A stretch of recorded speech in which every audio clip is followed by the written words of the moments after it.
Assalamualaikum warahmatullahi wabarakatuh. Halo semuanya, perkenalkan nama saya Syahmila Pertiwi dari kelas 3C PGSD dengan NIM 241186206131. Tujuan saya membuat tugas video ini untuk memenuhi tugas micro teaching dari Bapak Iri Hamzah, SHI MHI, mata kuliah AIK 2. Oke teman-teman, saksikan videonya sampai akhir ya. Assalamualaikum warahmatullahi wabarakatuh. Waalaikumsalam warahmatullahi wabarakatuh. Bagaimana kabarnya hari ini? Baik. Alhamdulillah. Sudah pada sarapan belum? Sudah. Kenapa belum? Biasakan kalau mau beraktivitas sarapan dulu ya. Baik, sebelum memulai kelas ada baiknya kita berdoa dulu. Berdoa di dalam hati saja menurut kepercayaan masing-masing. Berdoa dimulai. Berdoa selesai. Sebelum memulai kelas ada baiknya kita membaca bismillah dulu. Bismillahirrahmanirrahim. Siapa aja yang hadir hari ini? Hadir semua, Bu. Hadir semua. Oke. Jadi hari ini kita akan membahas gerakan tajdid Muhammadiyah. Ada yang tahu apa itu tajdid? Iya. Nah, ini tujuan pembelajarannya. Jadi yang pertama itu adalah mengetahui arti tajdid sebagai usaha memperbaiki diri dan berbuat lebih baik sesuai ajaran Islam. Yang kedua, mengenal Muhammadiyah sebagai organisasi Islam yang mengajarkan pembaruan dan kebaikan. Yang ketiga, memahami pentingnya pedoman hidup sesuai Al-Quran dan Sunnah. Yang keempat, mengetahui dan menghadapi tantangan Muhammadiyah di era modernisasi. Jadi, tajdid ini merupakan pembaruan. Gerakan tajdid Muhammadiyah adalah usaha untuk mengajak umat Islam kembali kepada ajaran Al-Quran dan Sunnah serta memperbaiki cara hidup agar lebih baik, bersih dan bermanfaat. Dengan kata lain, tajdid mengajarkan kita untuk meninggalkan kebiasaan yang tidak baik, mengamalkan ajaran Islam dengan benar, menyesuaikan diri dengan perkembangan zaman tanpa meninggalkan ajaran agama. Kemudian prinsip-prinsip tajdid itu yang pertama, pemurnian ajaran Islam, upaya mengembalikan praktik keagamaan umat kepada tuntunan yang benar. Muhammadiyah memandang bahwa sebagian umat Islam sering melakukan ibadah atau kepercayaan yang tidak memiliki dasar kuat dari Al-Quran dan Sunnah. Prinsip pemurnian sebagai berikut. Yang pertama itu adalah ibadah harus mengikuti contoh Nabi seperti tata cara sholat, berzikir. Kemudian amalan-amalan lainnya jika tidak dicontohkan Nabi atau tidak memiliki dalil kuat maka tidak dipraktikkan. Tapi bukan berarti itu semua salah. Kemudian menghilangkan kepercayaan yang bertentangan dengan tauhid, misalnya memuja benda tertentu, percaya pada kekuatan mistis atau meminta pertolongan pada selain Allah. Yang ketiga, menolak tradisi atau kebiasaan yang tidak sesuai syariat, terutama yang menambah-nambah ajaran agama.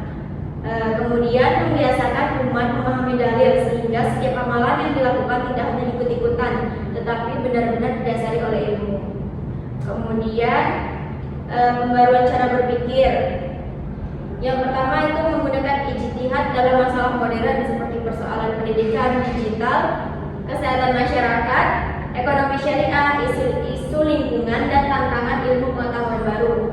Yang kedua itu ada memajukan pendidikan yang modern yang terlihat dari berdirinya sekolah, universitas, pesantren Muhammadiyah dengan kurikulum yang memadukan ilmu agama dan ilmu umum. Pendidikan dipandang sebagai jalan utama untuk memajukan umat. Yang ketiga, mengembangkan layanan kesehatan melalui rumah sakit, klinik Muhammadiyah yang menggabungkan pelayanan profesional dengan nilai-nilai Islam.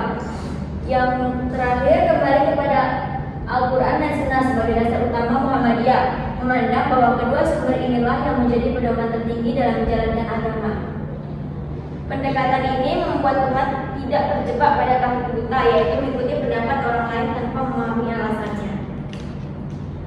Terus selanjutnya tajdid sebagai respon terhadap perubahan sosial. Tajdid dalam Muhammadiyah merupakan respon aktif terhadap berbagai perubahan sosial yang terjadi dari masa ke masa. Perubahan sosial seperti perkembangan teknologi, perubahan cara hidup masyarakat, modernisasi pendidikan dan tantangan global membuat umat Islam perlu menyesuaikan diri tanpa kehilangan jati diri keagamaan. Jadi di sini tajdid itu berfungsi sebagai jembatan antara ajaran Islam yang tetap dan realitas sosial yang terus berubah. Yang pertama, menghadapi tantangan modernisasi zaman, membawa perubahan cepat dalam pola pikir dan gaya hidup masyarakat. Tajdid hadir untuk menegaskan bahwa Islam adalah agama yang selalu relevan di perkembangan zaman. Selanjutnya, mengembangkan pendidikan modern berbasis ilmu pengetahuan, mendorong umat berperan dalam teknologi dan sains, merumuskan fatwa keagamaan baru terkait isu-isu kontemporer seperti kesehatan modern, ekonomi digital, atau biotika. Selanjutnya, menertibkan praktik sosial yang tidak sesuai syariat. Perubahan sosial kadang membuat masyarakat mencampurkan ajaran Islam dengan kebiasaan lokal atau praktik budaya yang tidak sesuai tuntunan agama. Contohnya adalah ritual tertentu, kepercayaan mistis, atau praktik keagamaan yang tidak memiliki dasar kuat. Tajdid meluruskan hal ini dengan memberikan pemahaman agama yang benar, tetapi tetap dilakukan secara bijaksana dan tidak menimbulkan perpecahan. Selanjutnya, mendorong pembaruan dalam bidang sosial dan kemanusiaan. Perubahan sosial sering menimbulkan masalah baru seperti kemiskinan, akses pendidikan, ketidakadilan, dan krisis kemanusiaan. Muhammadiyah merespon melalui tajdid dengan memperluas gerakan sosial seperti pendidikan rumah sakit, panti asuhan, pelayanan sosial, dan sekolah. Membentuk lembaga kemanusiaan untuk menangani bencana, mengembangkan dakwah yang menyentuh persoalan masyarakat secara nyata.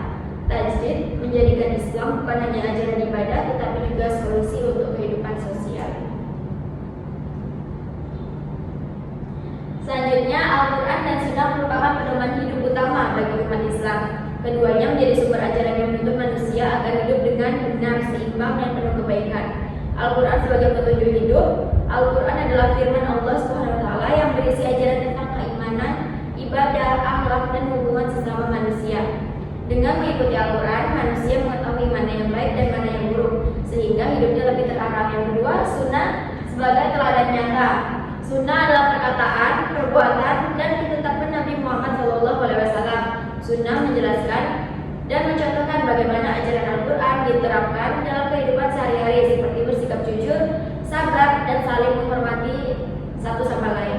Selanjutnya, membentuk akhlak mulia. Pedoman hidup sesuai Al-Quran dan Sunnah membentuk pribadi yang berakhlak baik, taat beribadah, serta peduli terhadap orang lain. Selanjutnya, memimpin dan menghadapi tantangan zaman. Dengan perkembangan zaman, Al-Quran dan Sunnah menjadi pegangan agar tidak mudah terpengaruh oleh hal-hal negatif dan tetap berada di jalan yang diridhoi Allah SWT.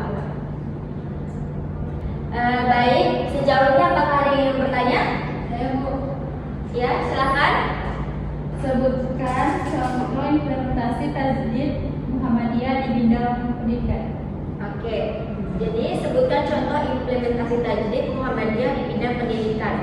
Contohnya itu ada banyak, salah satunya integrasi ilmu agama dan ilmu umum. Muhammadiyah mengembangkan pendidikan yang tidak memisahkan pelajaran agama dan sains, sehingga peserta didik memiliki keimanan sekaligus pengetahuan modern. Yang kedua, pendirian sekolah dan perguruan tinggi modern. Muhammadiyah mendirikan sekolah, madrasah, dan universitas dengan sistem kelas, kurikulum yang terstruktur, dan manajemen profesional. Contohnya seperti kampus Muhammadiyah. Selanjutnya, pembaruan metode pembelajaran. Proses belajar tidak hanya ceramah, tetapi mendorong diskusi berpikir kritis dan pemecahan. Yang ketiga, pembaruan metode pembelajaran. Proses belajar tidak hanya ceramah, tetapi mendorong diskusi berpikir kritis dan pemecahan masalah. Selanjutnya, pendidikan berorientasi akhlak dan karakter.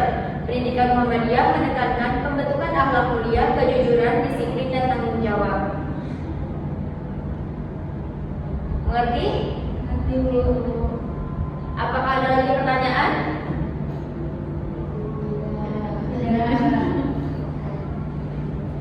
Baik, jika tidak ada lagi pertanyaan, jadi kesimpulan materi kita hari ini adalah gerakan tajdid Muhammadiyah merupakan pembaruan yang memiliki dua arah utama, yaitu pemurnian ajaran Islam dan pembaruan sosial keagamaan.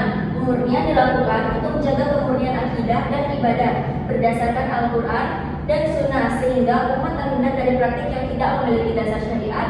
Di sisi lain, pembaruan sosial dilakukan sebagai respon terhadap perkembangan zaman, seperti modernisasi, kemajuan teknologi, dan perubahan pola pikir masyarakat melalui pendidikan, pelayanan kesehatan, pemberdayaan sosial, dan ijtihad terhadap persoalan kontemporer. Muhammadiyah membuktikan bahwa Islam mampu hadir sebagai solusi bagi tantangan masyarakat modern. Tajdid menjadi bukti bahwa agama tidak hanya dipahami secara ritual, tetapi juga sebagai kekuatan yang membawa kemajuan, kesejahteraan, dan peradaban bagi umat. Baik, kita tutup kelas hari ini dengan membaca doa. Silakan ketua kelasnya dipimpin doanya.